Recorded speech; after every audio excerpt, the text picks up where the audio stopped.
to wear glasses this time. In '06, I could see air now and germs and everything, and now I can't see anything. Thank you, I knew that. That was, speaking of the Grammys, that was Dwayne Eddy. I'd like to thank for being here.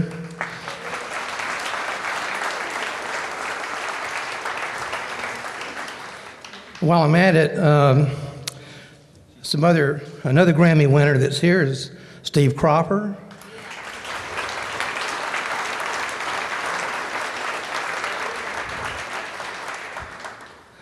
Kenny Odell, behind closed doors songwriter, and his lovely wife, last year Musicians Hall of Fame inductee and rhythm guitar player on the King of Twang's hits back in the 50s. Corky Odell played guitar on all those records.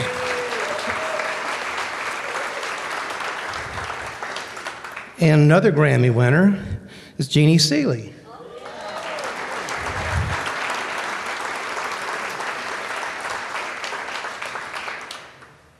And Sister Christian singer and writer Kelly Keegan with Night Rangers here as well, for rock and roll. There you are. And, Snake Reynolds, engineer, Billy Sherrill, engineer. And for those who may not know, there's two Billy Sherrills in town. This one worked with Larry Butler, and engineered some of the greatest records ever, all that Kenny Rogers stuff. It was so good, and had some great stories, by the way. And then Snake engineered He Stopped Loving Her Today, and The Gambler, sitting right next to each other right there. It's pretty strong.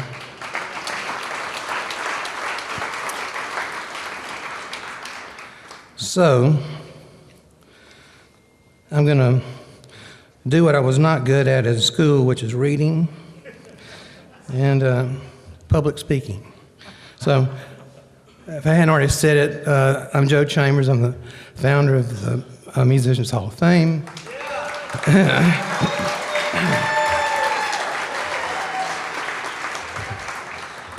And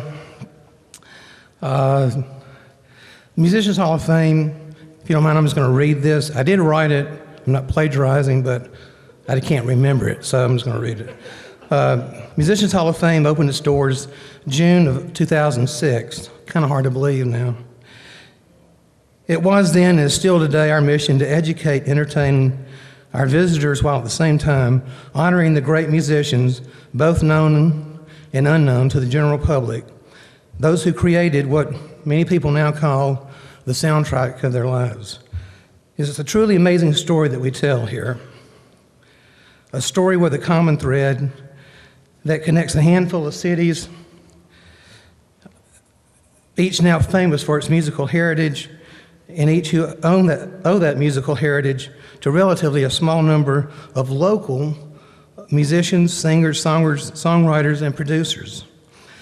LA had the movies, and New York had Broadway to nurture its musicians. But how do you explain Detroit having the great neighborhood musicians who became Berry Gordy's Funk Brothers, the musicians behind the Motown sound, or Rick Hall's Muscle Shoals, Alabama? I mean, who would even trip and find that place, you know? And out of there came Rick Hall's, and also co-founded by the other Billy Sherrill, Fame Studios, and some of those musicians later became immortalized themselves after being nicknamed the Swampers in the Leonard Skinner's Sweet Home Alabama. If you didn't know what that lyric referred to in the song, that's what they're talking about, those four musicians. Nashville had Owen Bradley and his legendary A-Team musicians who played on timeless recordings from Patsy Cline, Jim Reeves, Brenda Lee, and later even Bob Dylan, George Jones, Tammy Wynette, and musicians like Pete Drake, who played with both Ringo Starr and George Harrison, the Beatles. LA had Phil Spector and his wall of sound players who later became famous. There's a great documentary out now called The Wrecking Crew. A lot of you may have seen it, but it's out now in the major release, and videos are available as well, and it's one of the best ever made. And they backed everyone from Frank Sinatra to the Beach Boys, and just too many to even try to remember. So the Musicians Hall of Fame and Museum is filled with many of these original instruments that these great musicians owned, the actual ones they played on countless recordings, which is why our slogan is "Come see what you've heard." And after this is over, you're all invited to go to the museum and come see what you've heard and find out who really played on what is the soundtrack of our lives. And I would now like to, first, I wanted to say that everything that's going on here would not be happening, regardless of what we've achieved here with the museum, without the three people that are behind us. And so I'd like to thank all of them and introduce the Honorable Mayor Dean.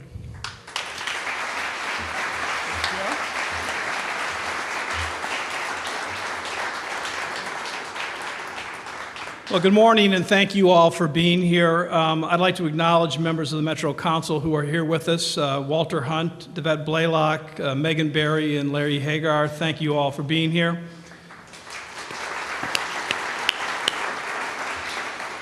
And I want to thank Joe Chambers and his team here at the Musicians Hall of Fame and Museum for hosting this event. This is a big day for this museum, and this is a big day for the city of Nashville. I'm proud to announce that the Grammy Museum, in partnership with the City of Nashville and the Musicians Hall of Fame, plans to open a Grammy gallery this summer here in this building.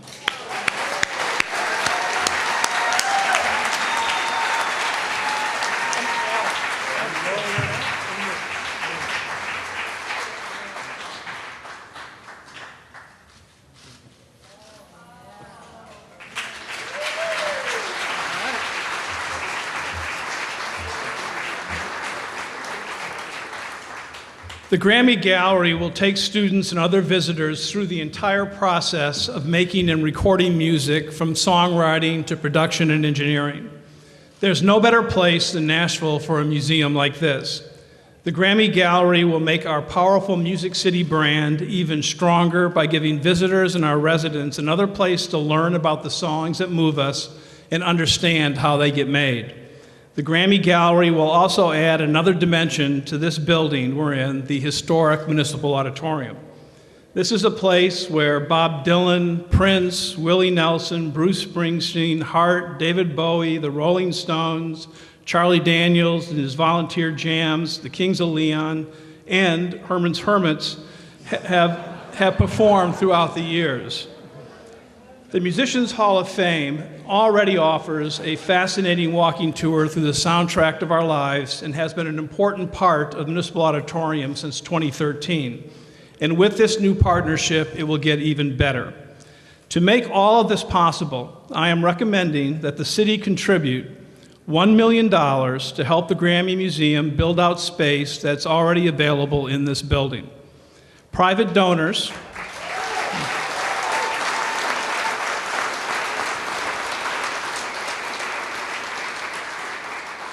call your council members. Private donors also will contribute $500,000 to $1 million to the project. Mike Kerb, who has been a huge supporter of the Grammy Museum in Los Angeles, where he actually has a floor named after him, which is got to feel pretty good, has already committed to give $100,000 for the expansion of the Musicians Hall of Fame, including the Grammy Gallery.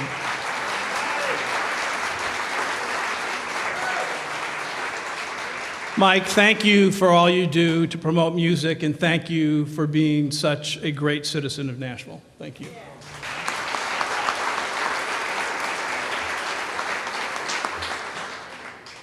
The Metro's investment of $1 million will bring back much more than that in return by adding a new music-themed destination to our downtown. The Grammy Gallery will give people another reason to visit our city, spend money here, and contribute to our tax base. Legislation proposing the $1 million contribution will be filed with the Metro Council on Friday. If the Council approves, we expect the Grammy Gallery to open in early August. Once that happens, music teachers from Metro and other counties are going to have a new field trip.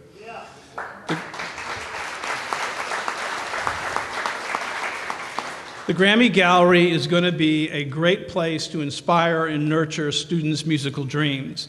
It's easy to close your eyes and imagine a child getting the idea of becoming a musician at the Grammy Gallery in the Musicians Hall of Fame, then winning a Grammy for her songs 20 or 30 years later, then getting inducted into the Hall of Fame after another decade or two.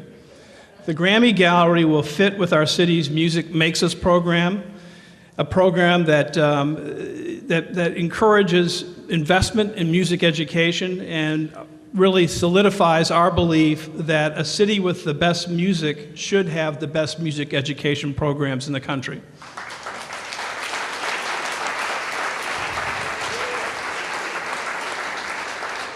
In a moment, you'll be able to hear a sample of the great music coming from Music Makes Us program with a student performance. I'd like for Lori Shaw to stand up. Lori is the director of Music Makes Us. There's Lori. Thank you, Lori, for all that you do. I also want to recognize Nancy Shapiro, who could not be here today. Nancy is the chairwoman of the Music Makes Us board and senior vice president of member services for the Recording Academy, which presents the Grammys each year. This program, Music Makes Us, would not have happened without Nancy's involvement and her tremendous energy. I'm looking forward to seeing other students and other visitors enjoy the Grammy Gallery starting this summer, and I can't wait to see it myself.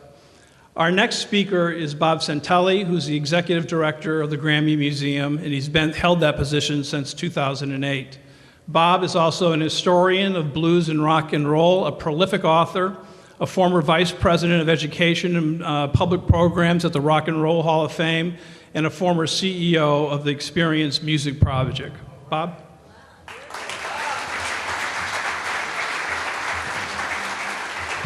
Thank you, Mr. Mayor, Mike, and Joe. It's truly an honor to be here today to talk about what we think is going to be something not only exciting for the city of Nashville and the students and visitors who come to Nashville, but also for the Grammy brand and what the Grammy stands for. This particular Grammy Gallery is something that really has never been done anywhere else before. It will be a complement to an incredible museum that already stands, the Musicians Hall of Fame and Museum.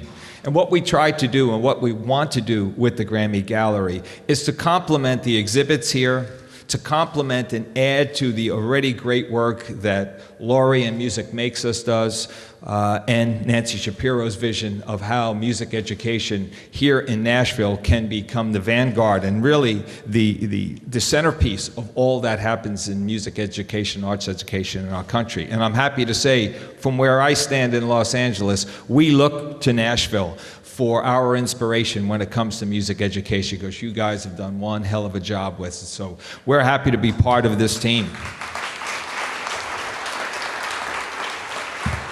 Now, you might ask, what is the Grammy Gallery? The Grammy Gallery will sit directly behind us. It will be an extension of the Musicians Hall of Fame, and it will be 100% interactive.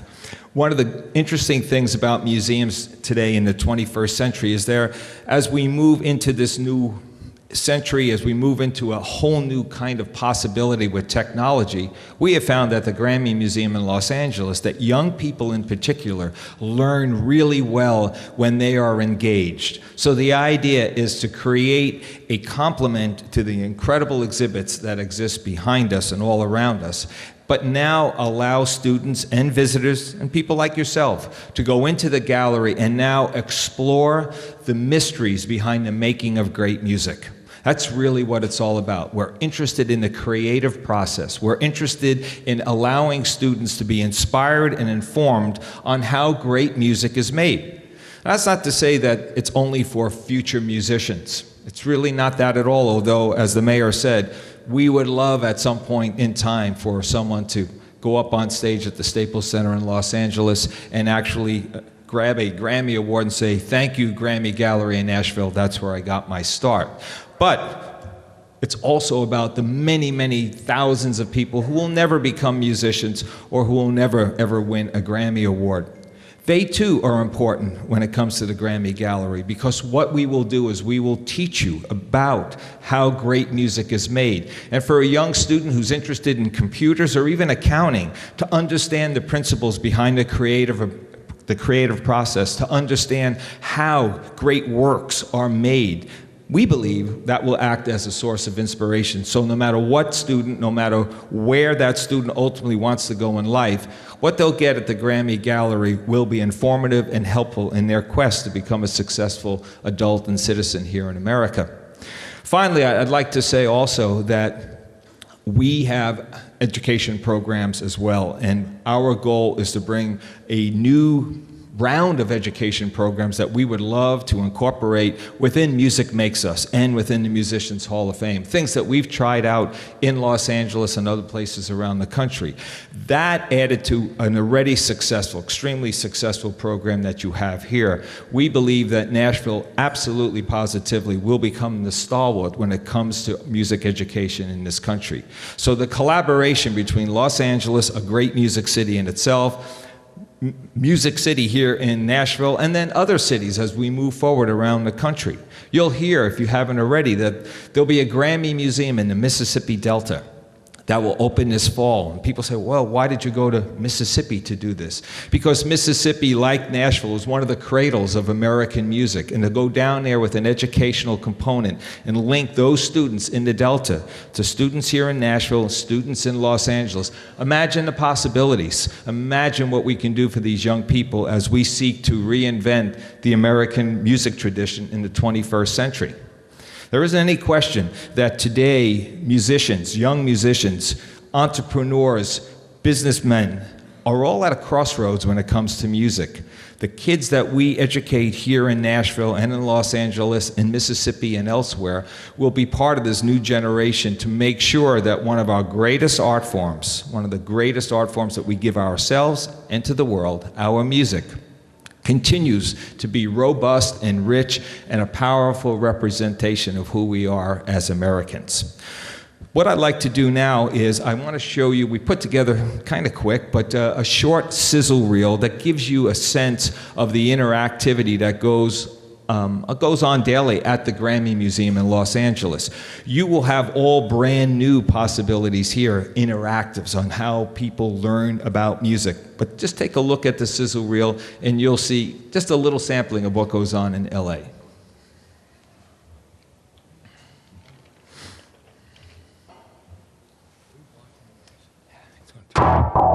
An award-winning touchscreen interactive unlike anything ever experienced. Through music and visual cues, experience over 160 unique genres. In the studio is an exciting group of interactive experiences spread across 8 self-contained pods. This exhibit uses touchscreen interactivity and one-of-a-kind film footage to take you inside the recording process. Drawn from a wide variety of eras and genres, some of music's most famous and significant producers, engineers, and recording artists guide you through a distinct activity common to the recording process.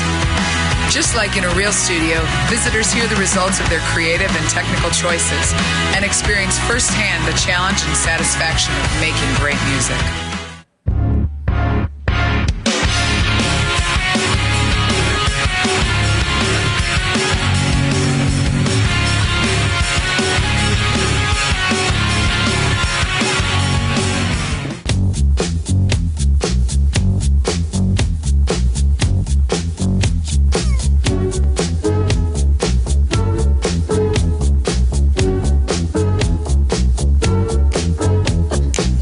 She was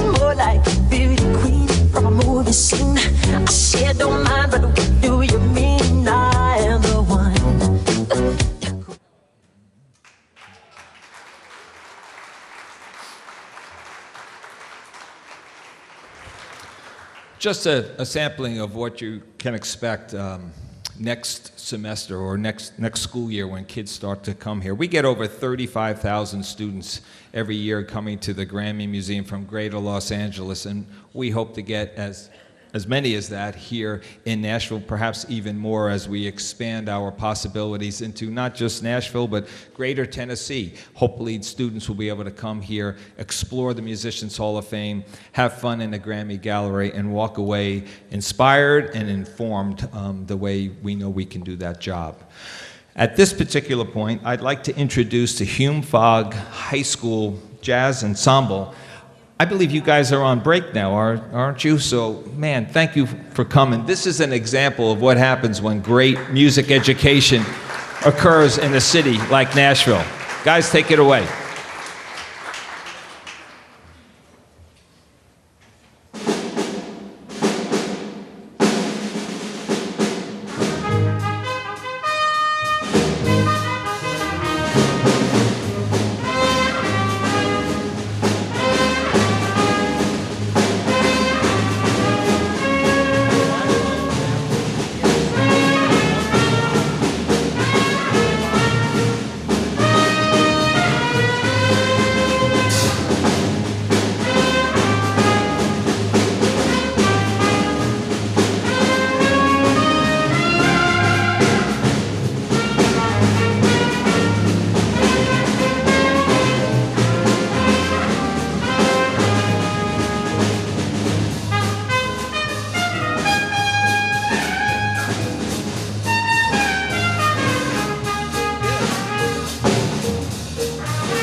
Hume Fogg Jazz Ensemble, everyone. Well done, guys. Thank you.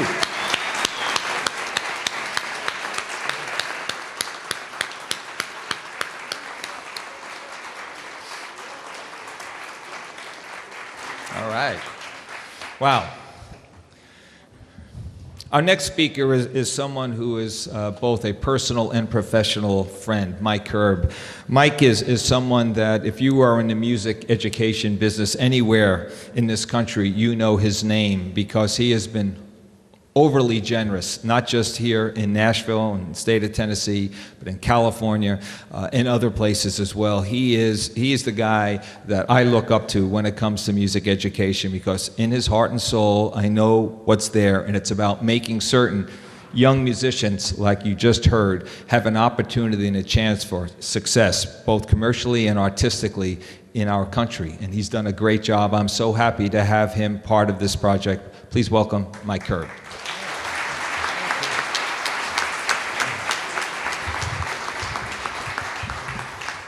Thank you, Bob. That's very nice.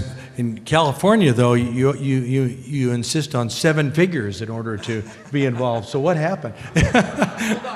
Is this the same Bob Santelli I knew in California? You know, I had the great privilege of introducing Bob Santelli, the president of the Grammy Museum, to my friend Joe Chambers, president of this museum. And it's, you know, when you introduce great people, great things happen. And if you haven't been to the Grammy... What is that? What are they laughing at? Does someone disagree with it? And by the way, that was the Hume Fogg Orchestra, fabulous. Wow. Yeah. I went to public schools all my life, and I started out in Compton, California, in Watts, and I was in a band. I was not near as talented as you guys, but I do remember the first song I ever played was Rebel Rouser by Duane Eddy, and you had to play it,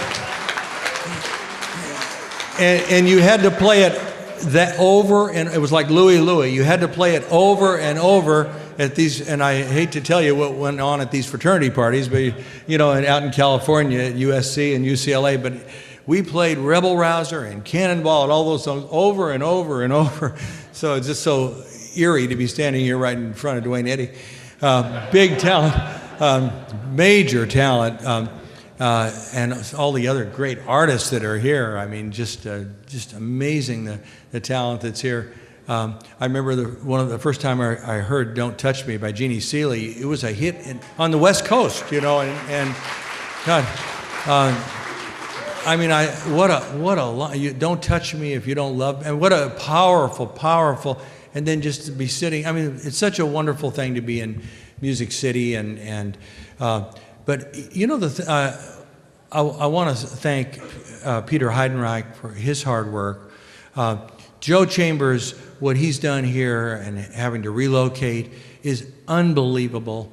And then obviously Bob Santelli, what he has done in Los Angeles. If you haven't seen the Grammy Museum, it is the most incredible museum in the world, and to see that coming here and being combined with Joe's incredible museum is just fantastic. And then the education aspect of all this, no one does better education work than the Grammys, and now to see the Grammys here, and then when you consider what the mayor has done and what Greg Hinote has done, the members of the city council, what you have done, and I don't know what to say about Mayor Dean, because he is such an incredible mayor.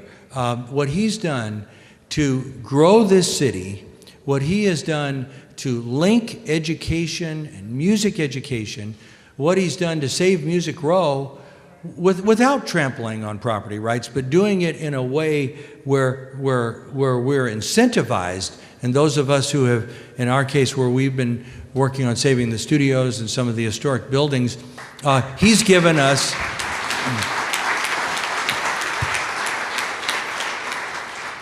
Mayor Dean has laid a blueprint for Music Row and for education that the rest of this country should follow.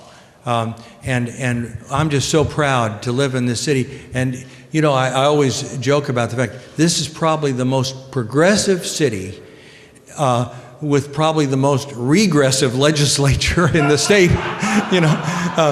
But it is I really don't know how. I don't know how you do it. I mean, and but it is it's so wonderful, and I mean not just education, human rights, education. It's just fabulous to see what the mayor and the deputy mayor and the city council have been able to do, and I'm so proud to be in this city. Jim Ed Norman, who's CEO of our foundation, and Jeff Edmondson, who's the CFO, and Jay Clayton, who's the head of our Curb Center over at Vanderbilt, are here. And we're going to, Bob Santelli is going to join us and give some of our students hope for the future. The bottom line is, what we want is for the students at our Curb College, 1,700 students at Belmont, and for our Curb Scholars, both at Fisk and at Vanderbilt, to have the opportunity, the same opportunity that I had to start a company, and equality, whether it's whatever it is, in every area, is the key. So I want to thank Bob Santelli for his confidence in Nashville. I want to thank Joe Chambers for putting his life into this, and I want to again,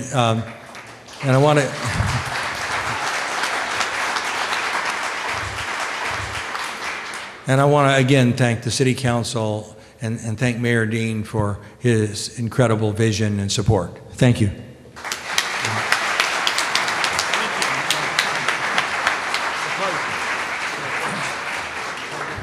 I was waiting for somebody to tell me what to do.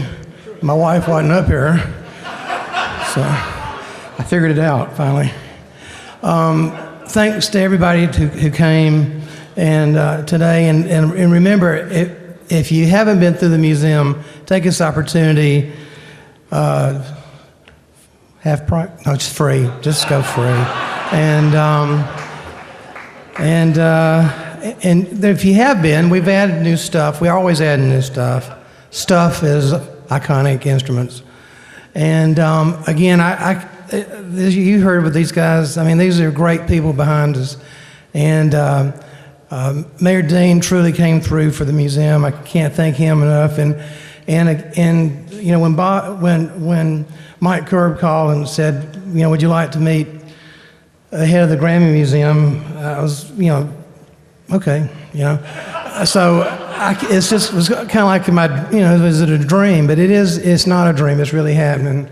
And again, just like to thank everybody for coming. And if any of the reporters want to talk to anybody individually, right now would be the time to do it. Thank you very much.